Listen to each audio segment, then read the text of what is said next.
What is interesting, according to Socrates, is the debating. In this sense, the importance of a debate is really relevant if we have to consider the relationship between men, according to Socrates, between men of different type of classes. On the one hand, in this sense, Plato, for example, had a specific type of family that was in relation with the aristocracy.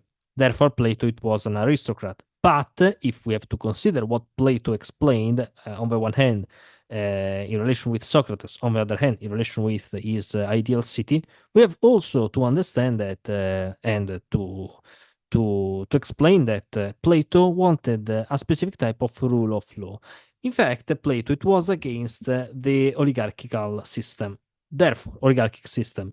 Therefore, in fact, according to Plato, each man it was important or it is important in relation with his attitude. Therefore, according to Plato, it's not so important or it's never important what is your class or what is your family. In particular, it is important what are your skills and what is the hierarchy between skills that you can explain or you can offer. In this sense, according to Plato, there is no difference between women and men, and there is no difference between classes. In this sense, in fact, a woman could be better than a man in a specific type of work, or vice versa. And if a woman is better than a man in that type of work, that woman is better, and it is better to do that work much more than the man. This is really interesting point because according to Plato, in the system that was that system of ancient Greek society, if in the ancient Greek society you was a woman, you were a woman, and specifically you lived in a city state, you couldn't have rights. Yeah, there were some differences between city states. For example, the difference between Athens and Sparta. In Athens, women had some rights more than in Athens. But in any case, women had limited in relation with their rights, the law, much more than men. In any case, Plato wanted to develop his idea considering the idea of Socrates that created a specific type of connection with the debate and with the idea of opinions. In fact, if you have to consider, for example, the sophists have the idea to develop a specific type of instruction to the sons of the aristocrats. In fact, the aristocrats had the monopoly of the power. In fact, the aristocrats maintained the power of the city states. And therefore, they wanted that their sons had specifically the best education.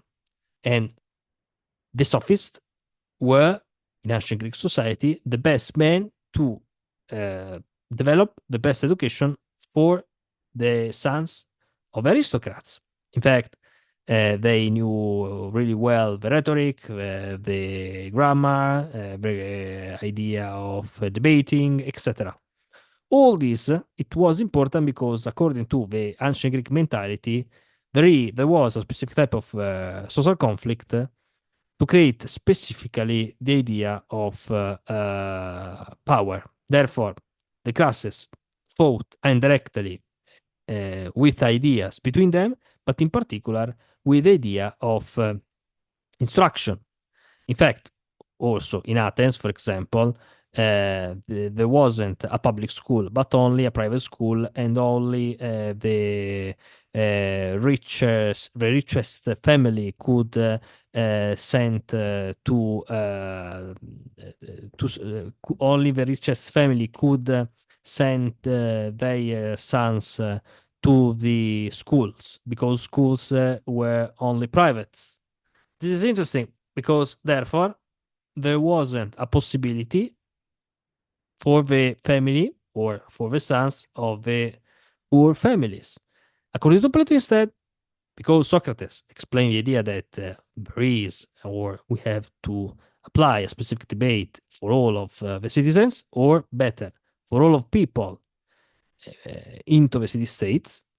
We have to consider in any case, well, this is also it is it is not sure if we have to consider a debate between citizens of people, but in any case, Plato reinterpret the idea of Socrates that in any case wanted to debate with a lot of people, not only the aristocrats.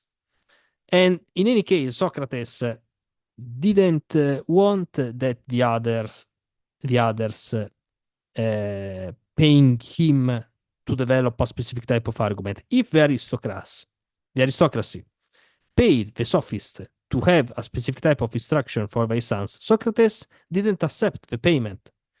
He only did philosophy. He only explained arguments. This is really, really interesting. On the other hand,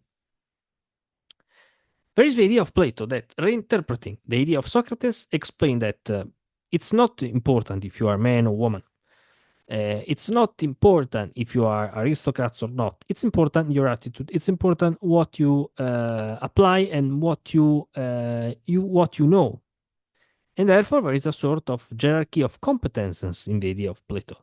There are some men who are much better to do a specific type of activity because they explain that they know that they can do this much better than the others. Therefore, there is a sort of hierarchy of competences where there is someone that does much better that competence, that much better than activity than the others.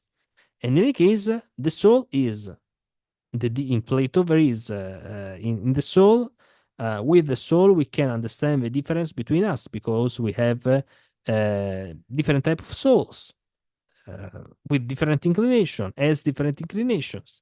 This is really, really interesting because Plato, reinterpreting the idea of Socrates, developing the idea of public debate in relation with the idea of potential possibilities for all people, not only for the aristocrats, and also for a public education.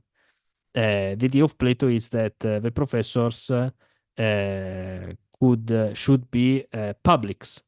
Therefore, the state should pay for them. Indirectly, Plato considered that there is a specific type of first type of welfare in welfare state in Plato. Therefore, the philosophers, the warriors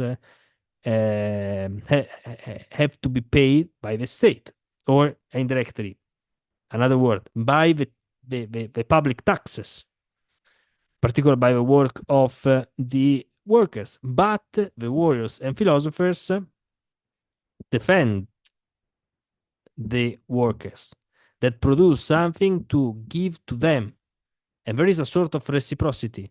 And the professors, etc., are paid by the state, or better, by the money of people that produce something, pay with their wealth to maintain the instruction of the system for all of them, and in relation with the potential attitudes for each people, for each person. Bye.